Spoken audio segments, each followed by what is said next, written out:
नमस्कार प्यारे बच्चों। कल हमने पाठ पढ़ा था काले मेघा पानी दे, और आज हम उसके महत्वपूर्ण प्रश्नों के ऊपर बातचीत करेंगे। तो देखते हैं सबसे पहला प्रश्न।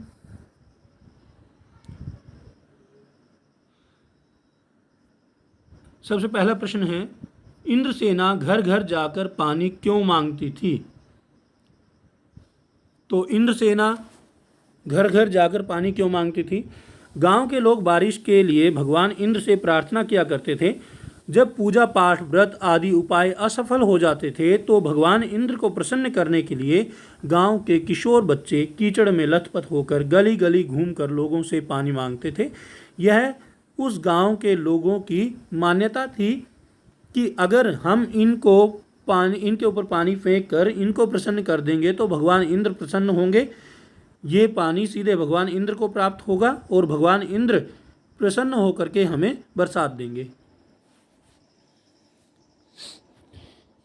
अगला प्रश्न है, इंद्रसेना को लेखक मेंढक मंडली क्यों कहता है? और जीजी के बार बार कहने पर भी वह इंद्रसेना पर पानी फेंकने को राजी क्यों नहीं होता? तो इसका उत्तर है, इंद्रसेना का कार्य आर्य समाजी विचारधारा वाले लेखक को अंधविश्वास लगता था। उसका मानना है कि यदि इंद्रसेना देवता से पानी दिलवा सकती है तो स्वयं अपने लिए पानी क्यों नहीं मांग सकती। वे मेंढक की तरह ही पानी और कीचड़ में खेलते रहते थे, शोर मचाते थे। इस कारण से उन्हें मेंढक मंडली कहा गया है। पानी की कमी होने पर भी लोग घर में एकत्र किए हुए पानी को इंद्रसेना पर फेंकते हैं। लेखक इसे पानी की निर्मम बर्बादी मानता है, इसलिए वो जीजी के बार बार कहने के बावजूद भी इंद्रसेना पर पानी फेंकने के लिए राजी नहीं हुआ। रूठे हुए लेखक को जीजी ने किस प्रकार समझाया? अथवा दूसरा, इस प्रश्न को इस तरह से पूछा जा सकता है, जीजी ने इंद्रसेना पर पानी फेंकने के पीछे क्या तर्क दिए? तो जब लेखक रूठ जाता है और जीजी उसको समझाती हैं तो जीजी ने लेखक को प्यार से लड्डू मठरी खिलाते हुए निम्न तर्क दिए। प्रथम, त्याग का महत्व, कुछ पाने के लिए कुछ देना पड़ता है। द्वितीय, दान की महत्ता, ऋषि मुनियों ने दान को सर्वोच्च स्थान दिया था। जो चीज़ अपने पास भी कम हो और अपनी आवश्यकता को भूलकर वह चीज़ दूसरों को दान कर देना ही त्याग है। उस चीज़ को हम त्याग नहीं मानेंगे अगर हमारे पास पहले ही उस चीज़ की अधिकता हो और फिर हम बचा खुचा सामान किसी और को दान में दे दें तो वो दान नहीं कहलाता। जब हमारे पास भी आवश्यकता के अनुरूप ही कोई सामान हो या आवश्यकता से भी कम हो और उसके बावजूद भी हम अपनी आवश्यकता को छोड़ करके दूसरों को जब उस चीज़ को देते हैं तो वो दान कहलाता है। तीसरा तर्क जीजी ने दिया कि इंद्रदेव को जल का अर्घ्य चढ़ाना, इंद्रसेना पर पानी फेंकना पानी की बर्बादी नहीं बल्कि इंद्रदेव को जल का अर्घ्य चढ़ाना है। चौथा तर्क था पानी की बुआई करना। तो पानी की बुआई करना क्या अभिप्राय है? ये एक उदाहरण देती हैं जीजी इसमें कि जिस प्रकार किसान फसल उगाने के लिए ज़मीन पर बीज डालकर बुआई करता है, वैसे ही पानी वाले बादलों की फसल पाने के लिए इंद्रसेना पर पानी डालकर पानी की बुआई की जाती है। चौथा प्रश्न है, इंद्रसेना सबसे पहले गंगा मैया की जय क्यों बोलती है? नदियों का भारतीय सामाजिक और सांस्कृतिक परिवेश में क्या महत्व है? तो इसका उत्तर है, गंगा भारतीय समाज में सबसे पूज्य व सदा नीरा नदी है। सदा नीरा मतलब जिसमें हमेशा पानी रहता है, क्योंकि ये बरसाती नदी नहीं है।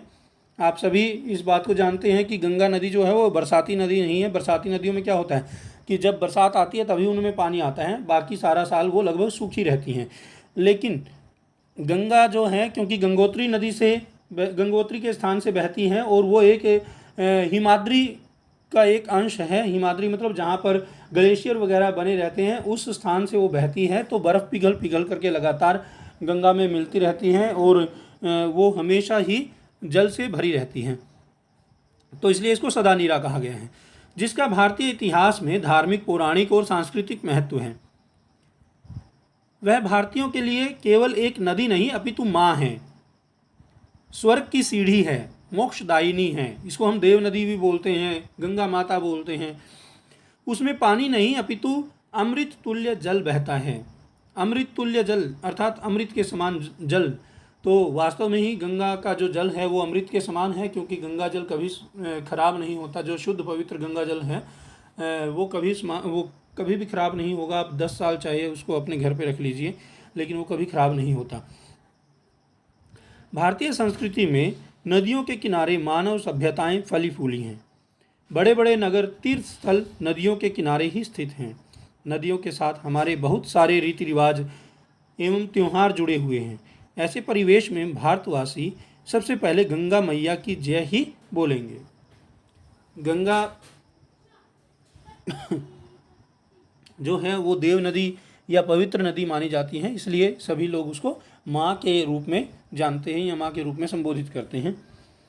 नदियाँ हमारे जीवन का आधार है। हमारा देश कृषि प्रधान देश है और नदियों के जल से ही भारत भूमि हरी भरी है। नदियों के बिना जीवन की कल्पना नहीं कर सकते। यही कारण है कि हम भारतीय नदियों की पूजा करते हैं। अब देखिए प्रश्न नंबर 5। तो आज़ादी के 50 वर्षों के बाद भी लेखक क्यों दुखी है? उसके मन में कौन से प्रश्न उठ रहे हैं? तो आज़ादी के 50 वर्षों बाद भी भारतीयों की सोच में सकारात्मक बदलाव न देखकर लेखक दुखी है। उसके मन में कई प्रश्न उठ रहे हैं। प्रश्न 1, क्या हम सच्चे अर्थों में स्वतंत्र हैं? प्रश्न 2, क्या हम अपने देश की संस्कृति और सभ्यता को समझ पाए हैं? प्रश्न 3, राष्ट्र निर्माण में हम पीछे क्यों हैं? हम देश के लिए क्या कर रहे हैं? प्रश्न 4, हम स्वार्थ और भ्रष्टाचार में लिप्त रहते हैं, त्याग में विश्वास क्यों नहीं करते? और प्रश्न 5 है, सरकार द्वारा चलाई गई सुधारवादी योजनाएं गरीबों तक क्यों नहीं पहुंचती हैं? और इन सभी प्रश्नों के उत्तर आप सभी को पता है कि जब तक हम अपने स्वार्थ को ही सर्वोपरि मानेंगे, त्याग और बलिदान का स्थान हमारे जीवन में कम होगा, तब तक ये स्थितियां कभी नहीं बदलेंगी। प्रश्न नंबर 6 देखिए, गगरी फूटी बैल प्यासा इंद्रसेना के इस खेल गीत में बैलों के प्यासा रहने की बात क्यों मुखरित हुई है? तो इसका उत्तर है, इस खेल गीत में बैलों के प्यासा होने की बात इसलिए मुखरित हुई है क्योंकि उस समय बैल ही खेती का आधार होते थे। उस वक्त ट्रैक्टर वगैरह नहीं होते थे, तो इसलिए बैलों से ही खेतों को जोता जाता था। अगर बैल नहीं है तो खेत नहीं जोतेंगे, खेत नहीं जोतेंगे तो फसल नहीं होगी, इसलिए खेती का आधार बैल ही होते थे। और यदि बैल प्यासे होंगे तो खेत कैसे जोतेंगे? अर्थात सारी खेती उन पर ही टिकी हुई है। फिर दूसरा इसका तर्क है कि किसानों को बैल ही सबसे ज़्यादा प्यारे होते हैं। बैल उनके लिए सर्वोपरि होते हैं, बैलों को सबसे ज़्यादा प्यार करते हैं किसान। आप लोगों ने एक पाठ पढ़ा था 2 बैलों की कथा, कक्षा 9वीं में प्रेमचंद जी की कहानी थी। उसमें आपने देखा भी था कि किस प्रकार जो हीरा और मोती का जो मालिक है वो अपने बैलों से कितना अधिक प्रेम करता है। तो बैल यहाँ सभी मेहनतकश जानवरों का प्रतीक हैं। तो ये कुछ प्रश्न थे, महत्वपूर्ण प्रश्न। इन प्रश्नों को अच्छी तरह आप सभी पढ़ लें, अच्छी तरह ध्यान में बिठा लें। इनके जो मुख्य मुख्य बिंदु हैं उनको अपने दिमाग में बैठा लें।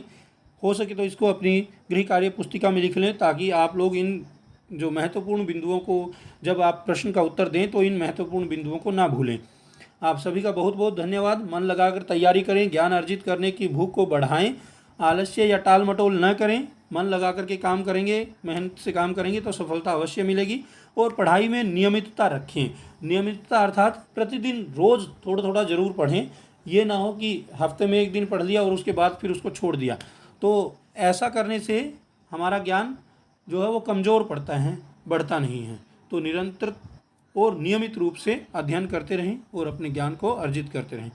तो फिर से इसी पाठ के कुछ और अन्य महत्वपूर्ण प्रश्नों को और कुछ बहुविकल्पी प्रश्नों को लेकर के अगली वीडियो में फिर से मिलते हैं। तो एक बार फिर से आप सभी का बहुत बहुत धन्यवाद।